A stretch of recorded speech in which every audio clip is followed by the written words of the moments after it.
उनका एक उद्भव का काल है। उनके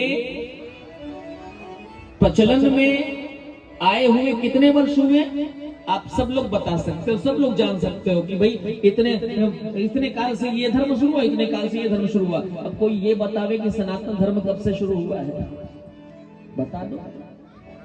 बता ही नहीं सकते, क्योंकि ये अनादि है, और जो अनादि है वो अनंत है। जिसका आदि पता नहीं उसका अंत तो पता ही नहीं, और जिसका आदि है उसका अंत जरूर होना, ये कन्फर्म सी बात है। जो प्रारंभ होता है उसको विराम लेना ही है। जिसका जन्म है, अगर जन्म है तो मृत्यु भी है, प्रकट है तो विक्षिप्त भी है। और यहां सनातन का कोई न और है न कोई छोर है, ये सागर है।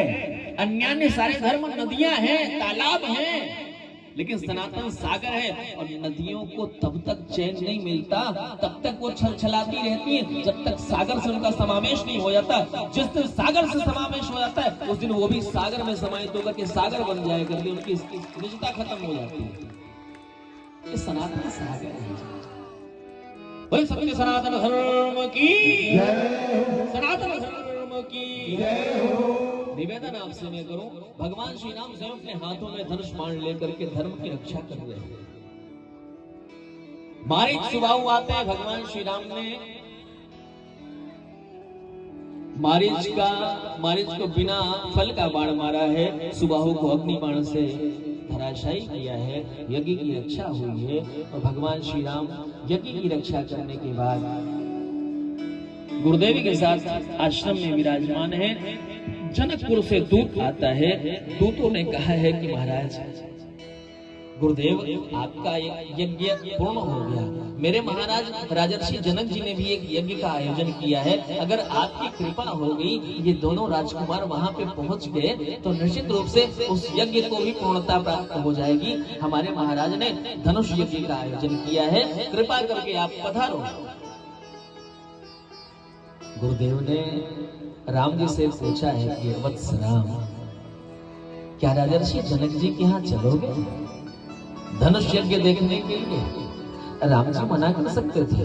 राम जी कह सकते थे गुरुदेव आपको बुलाया है, आप जा सकते हैं। मुझे तो मेरे पिता ने आपके लिए भेजा है, और हम साधारण होते तो चल देते, लेकिन हम तो चक्रवर्ती सम्राट के राजकुमार हैं।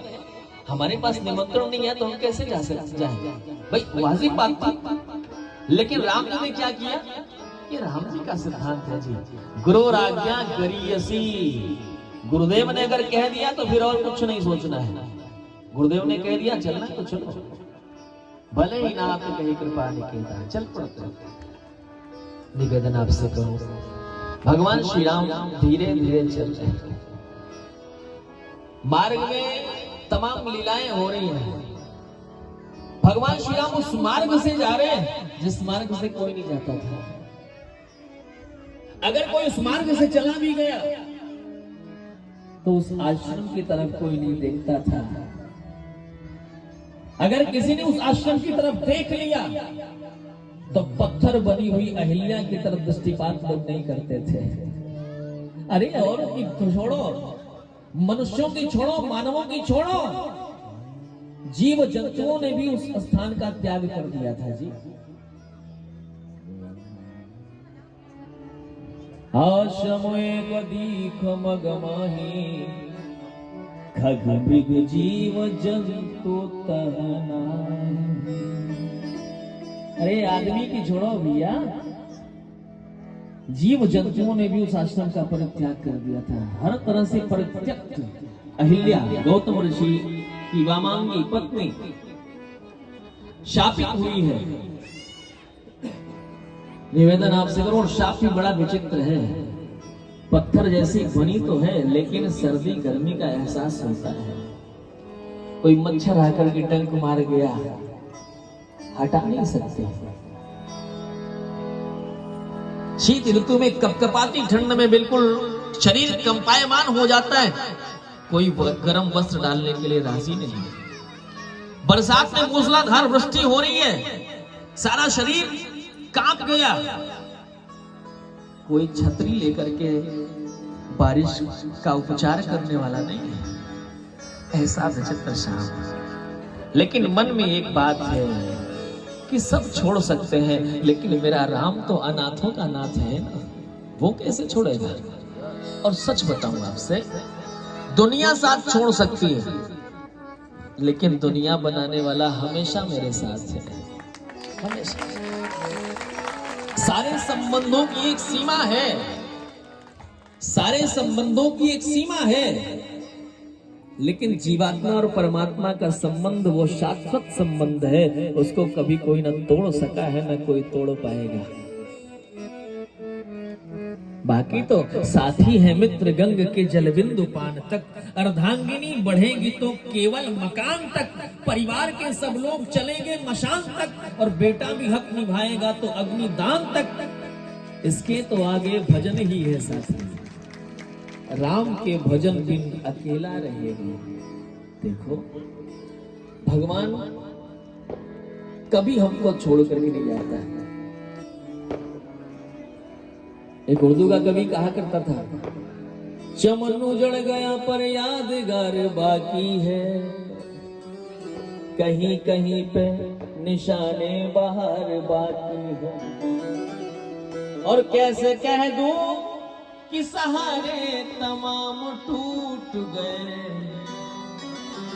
कैसे कह दूं कि सहारे तमाम टूट गए, अभी तो रिश्ते परवरदिगार बाकी है। जीवात्मा और परमात्मा का संबंध ये कभी नहीं हट सकता। अनाथ कौन है यहाँ, कृपालुनाथ साथ है, दयालु दीन बंधु के बड़े विशाल हाथ हैं। पुकारो तो सही उसे, शेष न कोई आशा हो जब, और चारों ओर निराशा हो जब, तो मुख से बोलो जय श्री राम, वही बनाते बिगड़े।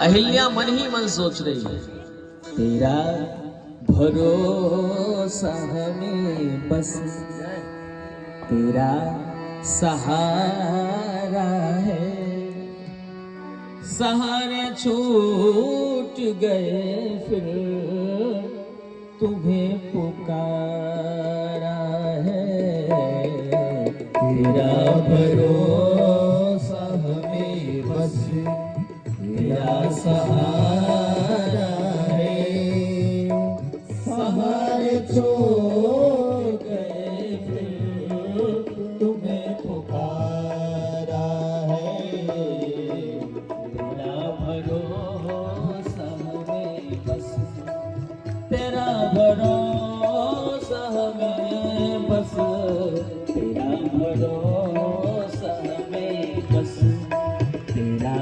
सहारा है, सहारे छूट गए फिर तुम्हें पुकारा है, तेरा भरोसा हमें बस।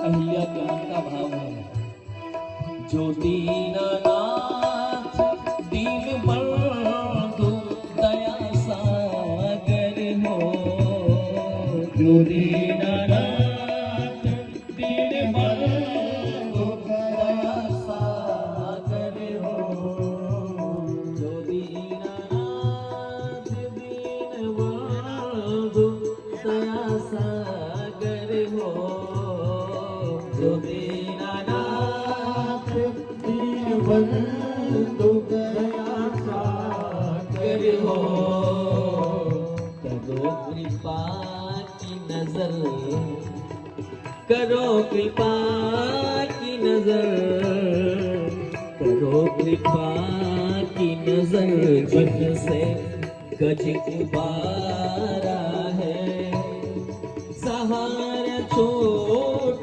गए फिर तुम्हें पुकारा है। तेरा भरोसा हमें बस तेरा सहारा है, सहारे छूट गए बल तुम्हें पुकारा है। तेरा भरोसा हमें बस। निवेदन आपसे करूं भजन के अंतिम भाव। प्रभु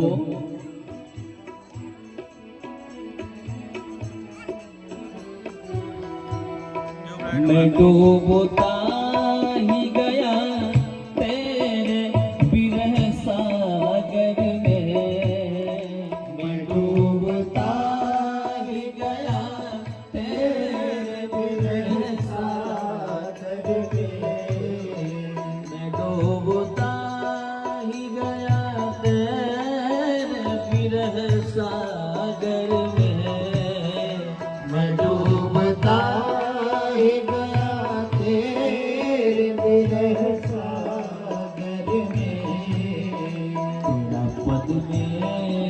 प्रभु अब तेरा पद में प्रभु अब तेरा पद में प्रभु अब तुम बेसहारा है, सहारे छूट गए फिर तुम्हें पुकारा है। तेरा भरोसा हमें बस तेरा सहारा है, सहारे छूट गए फिर तुम्हें पुकारा है। तेरा भरोसा हमें बस तेरा भरोसा हमें बस तेरा भरोसा हमें बस। बोलिए भक्त वत्सल भगवान की जय हो। निवेदन आपसे करूं, गुरुदेव विश्वामित्र जी उस आश्रम के विषय में बताते हैं। गौतम नारी शाप वश उपलते हैं धरि धीरे, चरण कमल रज चाहते कृपा करहु रघुवीर। राम जी कृपा करो। राम जी ने कहा